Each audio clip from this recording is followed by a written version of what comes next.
अगर कोई देवता अहंकार में अंधा हो जाए, अगर वह खुद को अजेय समझने लगे और अगर वह हनुमान जी की भक्ति और मर्यादा का अपमान कर दे, तो फिर जो होता है वह केवल युद्ध नहीं होता, वह होता है देवताओं के अभिमान का अंत। एक समय की बात है जब तीनों लोकों में शांति थी, पर एक देवता के मन में धीरे धीरे अहंकार जन्म ले रहा था।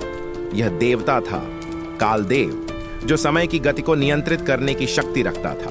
उसे लगने लगा, जब समय मेरे वश में है तो फिर मुझे कौन रोक सकता है।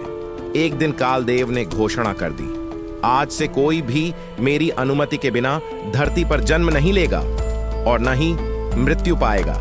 इससे सृष्टि का संतुलन बिगड़ने लगा, ऋषियों की तपस्या टूटने लगी, देवता चिंतित हो गए। तभी सभी ने एक स्वर में कहा, केवल हनुमान ही इसे रोक सकते हैं। हनुमान जी उस समय वन में ध्यान मग्न थे, आंखें बंद, मुख पर शांति।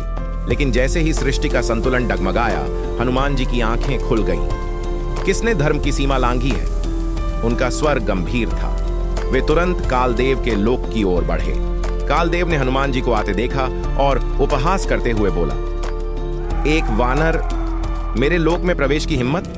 हनुमान शांत स्वर में बोले, मैं लड़ने नहीं आया, मैं संतुलन बचाने आया हूं। कालदेव हंस पड़ा, संतुलन अब मेरी इच्छा से चलेगा। यह सुनते ही हनुमान जी का तेज बढ़ने लगा। जो स्वयं को ईश्वर समझे उसका पतन निश्चित है। कालदेव ने समय को रोक दिया, आकाश स्थिर हो गया, हवा थम गई, लेकिन हनुमान जी रुके नहीं। कालदेव चौंक गया, यह कैसे संभव है? हनुमान बोले, जो राम का सेवक है उस पर समय का बंधन नहीं। कालदेव ने समय के बाण छोड़े, जो स्पर्श करते ही किसी को वृद्ध बना देते थे।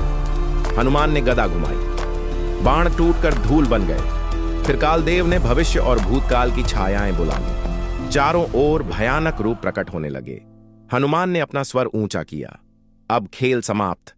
उनका शरीर विशाल होने लगा, धरती दबने लगी, आकाश फटने लगा। यह अब केवल हनुमान नहीं थे, यह महावीर का विराट रूप था। एक ही प्रहार में हनुमान ने समय चक्र तोड़ दिया। कालदेव घुटनों पर आ गया। कालदेव कांपते हुए बोला, मुझसे भूल हो गई, अहंकार ने मुझे अंधा कर दिया। हनुमान ने गदा नीचे रखी, शक्ति सेवा के लिए होती है, शासन के लिए नहीं। हनुमान ने समय को पुनः मुक्त किया। सृष्टि फिर से चल पड़ी।